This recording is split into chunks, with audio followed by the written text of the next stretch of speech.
Since 1984, we've provided a home away from home for families of seriously ill children when they must travel to Louisville to seek the amazing pediatric health care we offer here. Special thanks to Governor Beshear and Mayor Fisher for being here today, and thank you, Governor Beshear, for being here to sign this really important proclamation related to childhood cancer. We serve many pediatric cancer patients and their families at Ronald McDonald House, and we're honored that you chose Ronald McDonald House, Mr. Governor, to sign this proclamation today. I'd also like to thank the families that have been impacted by childhood cancer for being here today, as well as our board president, John Bischoff, and our founders of Ronald McDonald House, Dr. Sal Bertolone, Hunt Ronceville, and Jeff Connor. Thank you all for being here today.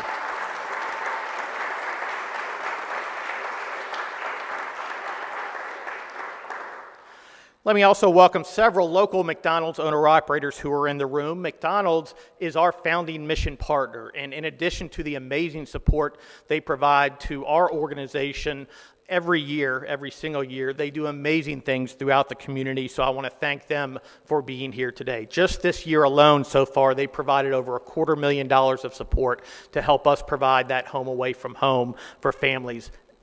So thank you, McDonald's.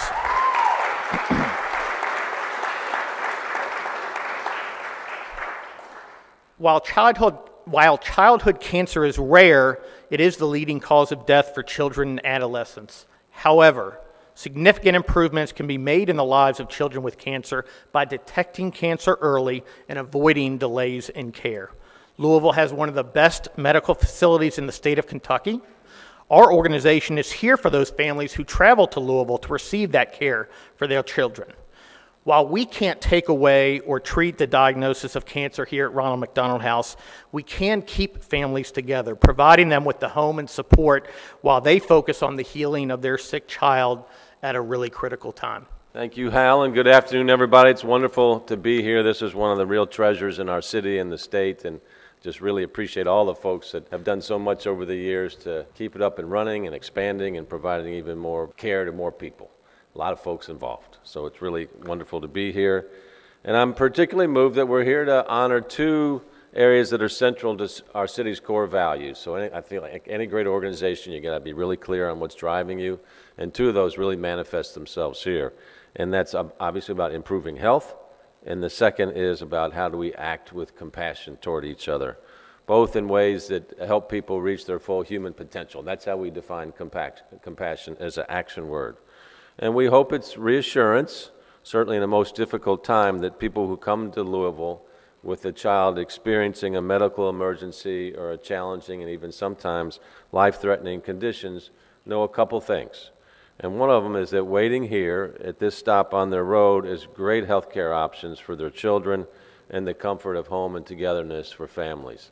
Now, you all know just as well as I do, there's so much that goes on in your mind about what's happening when your child is not well, and just to have a place that you know you can rest and be comfortable and be around people that understand what you're going through is priceless in terms of the comfort that it gives us.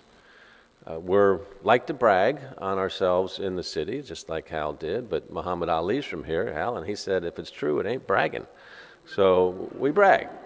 U.S. News reports Louisville's Norton Children's Hospital is nationally ranked in 3 specialties. #1 children's hospital in Kentucky, number 16 in the Midwest. And that means physicians, treatments, rehab, facilities are at the ready to help the kids, and you can feel comfortable when you come here.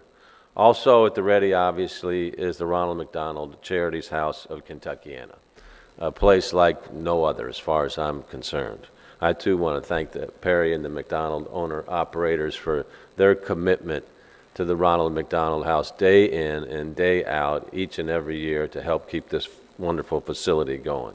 For young patients, it's especially important when they're at this phase in their life journey to have their loved ones with them. And for young cancer patients who may need regular treatments over weeks and months, that family support is just not frankly possible for a lot of families that don't have the resources. So we're grateful once again. Keeping families together with the comforts of home at what's possibly the most difficult time, certainly in the young person's life and in that family's life together, is just immeasurable. So I just want to say thank you on behalf of the city on this very important day. Let's keep practicing compassion. It's an action word, and we're just really blessed to be the host community for this fine house here. We're really blessed to have a great governor. When you're elected, you don't choose what kind of challenges you're going to face. And little did Governor Beshear know that he was going to have to deal with the pandemic and then with tornadoes unlike anything we'd seen in our lifetime, and flooding unlike anything we'd seen in our lifetime as well. And it's one thing to handle these issues in an efficient manner, which the governor has done, highly efficient. But it's another thing to do it with heart. And that's something you can't fake as a person. And that's what I really appreciate. One of the things I really appreciate about our governor, not only does he take care of business from an efficiency standpoint, but he does it with a big heart. Thank you all so much. I know that childhood cancer is a very serious subject, but look around you.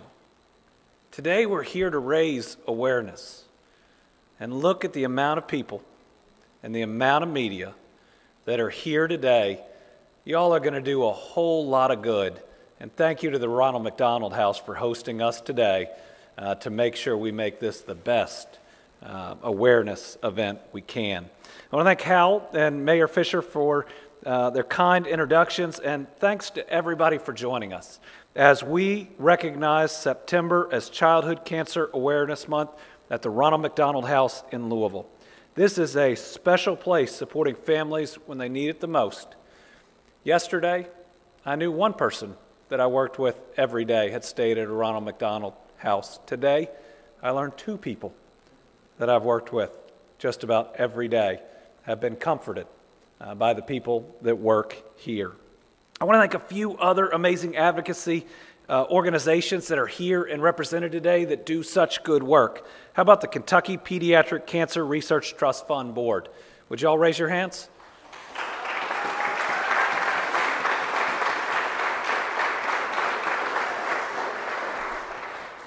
How about COSAIR Charities? Y'all raise yours. Oh, well, how about Gilda's Club, Kentuckiana?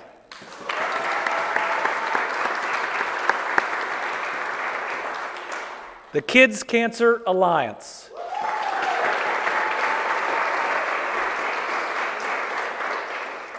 Camp Quality, Kentuckiana.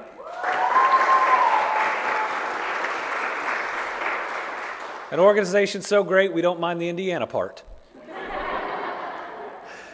The Childhood Cancer Family Fund.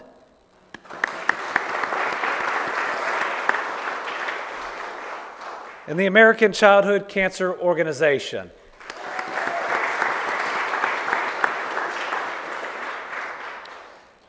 Do we have Gerald Neal, our state senator, that is in this district? He wanted to make sure we at least mentioned his very strong support for the Ronald McDonald House. Let's also recognize the founders, Dr. Sal, Jeff, and Hunt once again. So.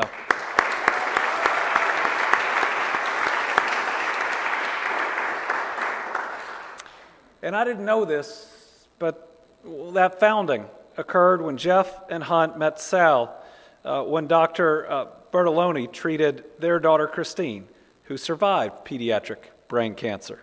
And let's recognize the oncologists, the researchers, the parents, the advocates, and the survivors that join us here today.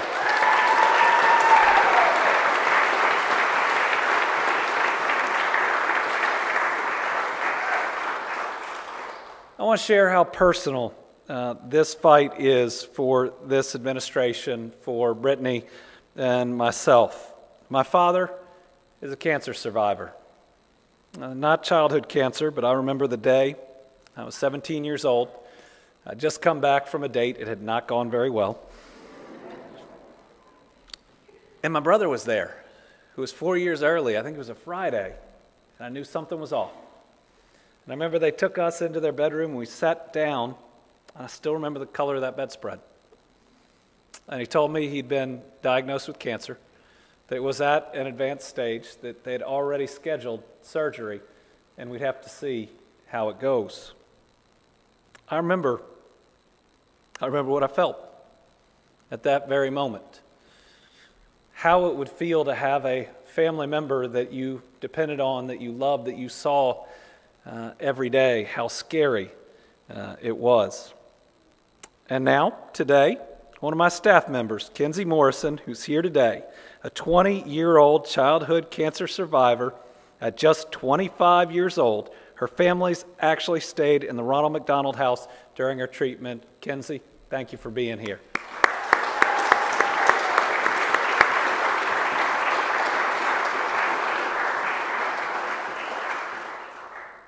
And can I go off script and brag about how talented Kenzie is for just a minute? You know, when those tornadoes hit Western Kentucky, and Brittany and I looking for something to do to help kids just a couple weeks before Christmas, we kicked off what ended up probably being the most successful toy drive that mankind has ever seen. And the reason those toys got to those kids that had otherwise lost everything else was for the organizational skills and the work that Kenzie put in. Thank you for what you did.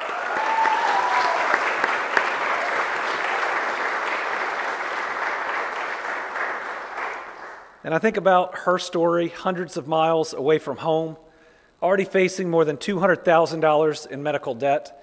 The Ronald McDonald House gave them temporary home and community they needed as she got better and as their family started to rebuild their lives. The founders and the staff here truly do life-changing and life-saving work, and we want you to know how much we appreciate you. I'm so glad the House and other organizations are here today to support families living through childhood cancer. But here's the thing. Way too many of our kids are getting that diagnosis, sending their families on a physical, emotional, and financial roller coaster.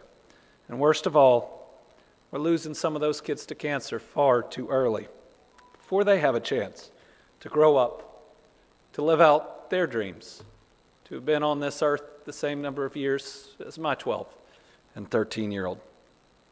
Childhood cancer is the #1 cause of death by disease in children. One in 285 children and teens in the United States will be diagnosed with cancer before their 20th birthday.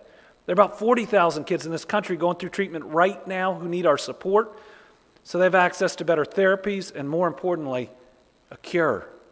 That's how nobody else, no other family, and no other child has to ever go through something like this ever again. As governor, I'm not going to sit back and just accept those statistics. That's why I've taken action, and we're going to take more action today. We're determined to make Kentucky a national leader in the fight against childhood cancer by raising awareness and raising money for research. For example, last year we worked with other state leaders to secure an extra $2.5 million for the Kentucky Pediatric Cancer Research Trust Fund. This year, we did even more. This state budget allocates a record $6.25 million each year of the fiscal years for that research. These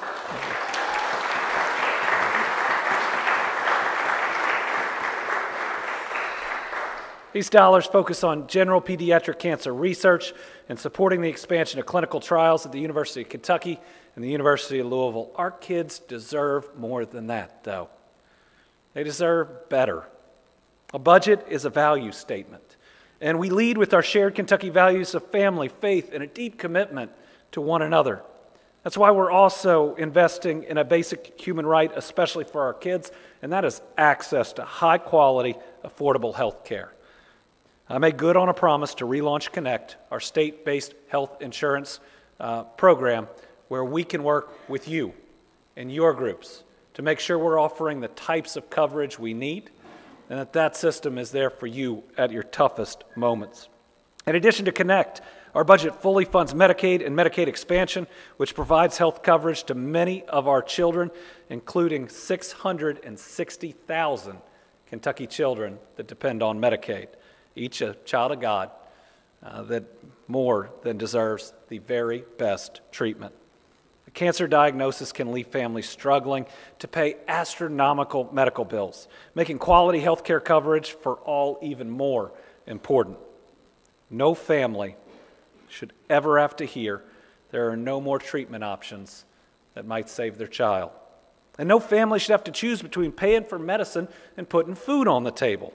It's not about right and left. It's about right versus wrong. It's about who we are and how we love and how we're there for one another at the toughest of moments. Protecting our kids from this disease and other health challenges has always been a priority for Brittany and me. It's the part where I always struggle. But last year it became more personal for us when our friend David Turner Jr. died from a brain cancer called DIPG after an incredibly courageous battle. He was 9. I got to meet David through his parents, David and Liz. And I got to get to know him over a period of, about a year. And I remember that first time he came in and we took him through the office. He was having a big time, and so were we. And we pulled him up to the governor's desk and we said, "You're governor for 15 seconds. And I gave him the pen. It was official. And I asked him what he wanted to do. And he said, "I want to declare National Ice Cream Day." Well, I tried to tell David I wasn't the president, but I was the governor. So you may remember that we've been honoring him by proclaiming May 21st as David Turner Jr. Ice Cream Day in the Commonwealth. And we're going to do that every single year I'm governor. It's the least we can do.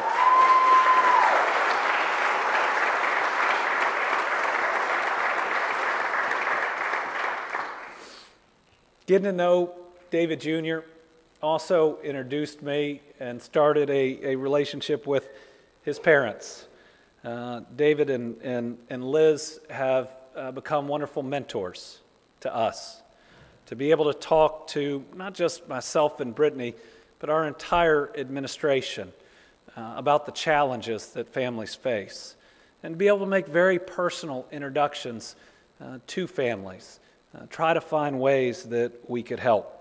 I got to tell you, I truly believe we are going to do better because of their leadership and their willingness, even with what they have been through, to walk right back in that pain and right back in that trauma to help other people.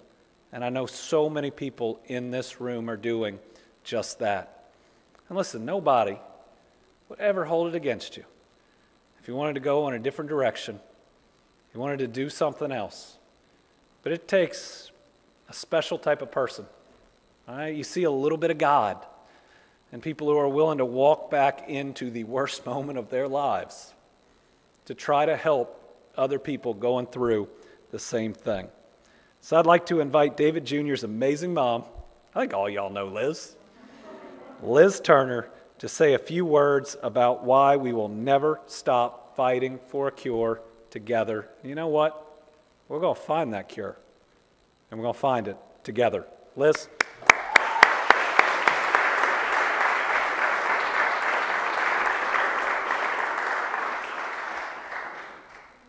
Thank you, Governor. I appreciate those kind and thoughtful words. And David Jr. definitely enjoyed being governor for 15 seconds. He also made other visits down with the governor too, and many different people at Frankfurt as well. And David was feisty, and he said what he wanted to say.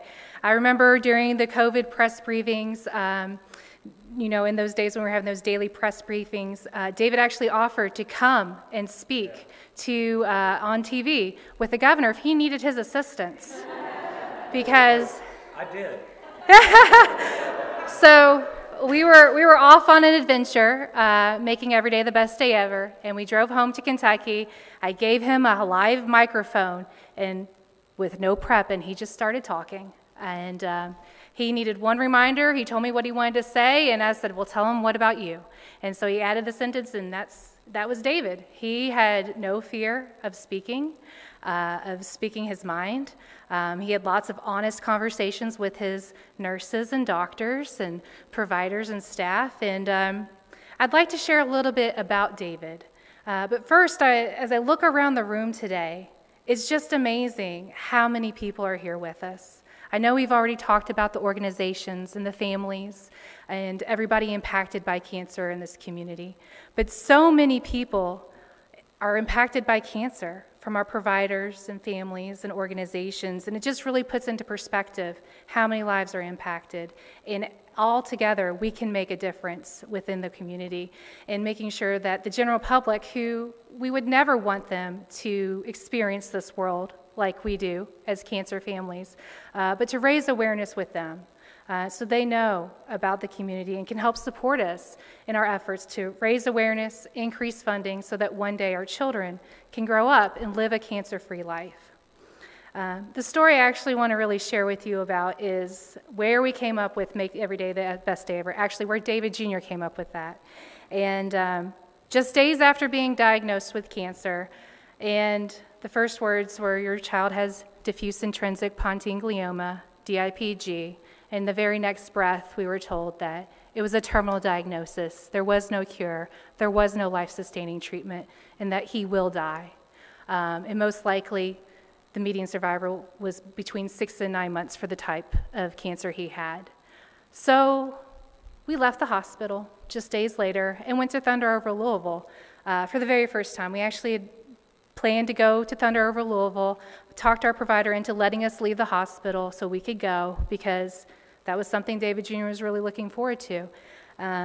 So after an entire day of fun and festivities and fireworks and food and the airplane show and everything, at the end of the night during the fireworks show, he turned to me and looked at me and said, "Mom, today was the best day ever.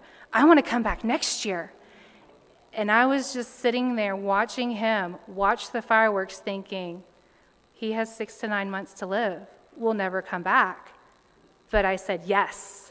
And that's when David really began to lead us as his parents, because making every day the best day ever became our mission and goal and his mission. So despite having to endure difficult therapies and treatments and complications and side effects and everything that comes along living in the world of cancer, every day was still the best day ever to him, no matter what the day entailed.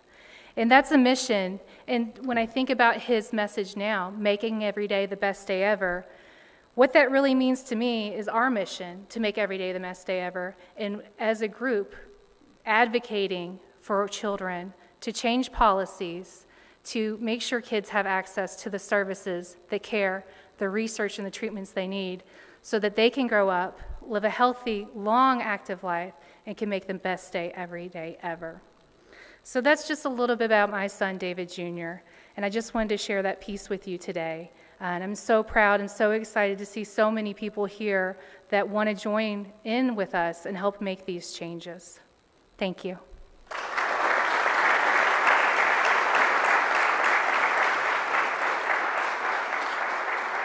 Okay, so I want to start off by talking a little bit about Maddie Grace. She is battling a grade 2 ganglioglioma of the brain. She's my fighter. She's my hero.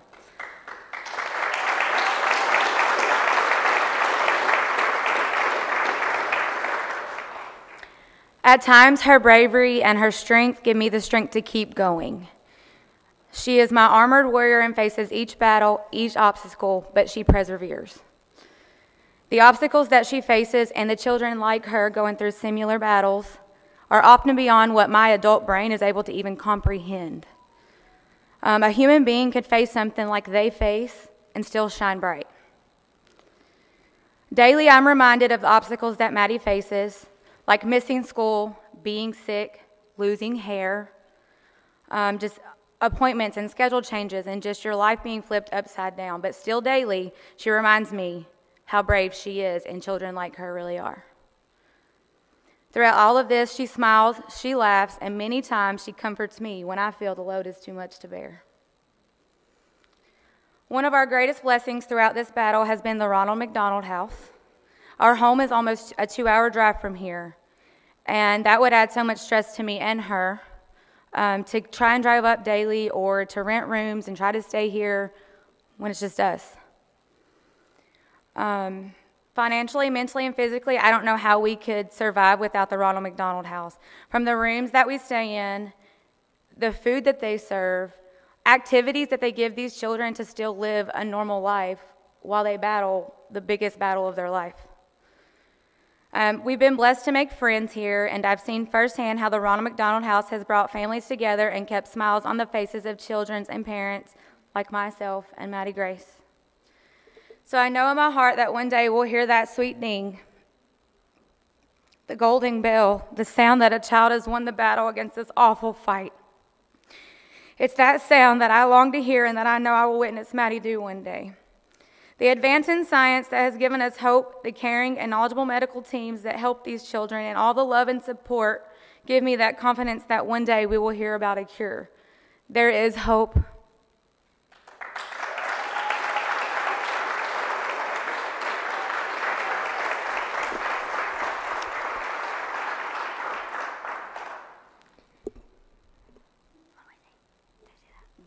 I'm brave, I'm strong, and strong. Whoa. My mom tells me this every day, and I hear my hometown say this too. On my weakest days and days where I don't feel like getting out of bed, I know my mom is there, and that keeps me brave too. Some days my mom needs my hugs and to know that I'm okay to keep her going, even though I can't go back to school yet. My friends are there, and they keep me strong. And Amanda's chocolate chip cookies, because she says I'm one tough cookie. Amanda, when you see this, I'm still waiting on more of those. I know I'm going to beat this. I have the best team of people supporting me. The love from my mom, my family, and my friends all make me stronger. My mom says I'm going to ring that bell one day. When I do, I'll be sure to make a TikTok video of it for the world to see and celebrate with me.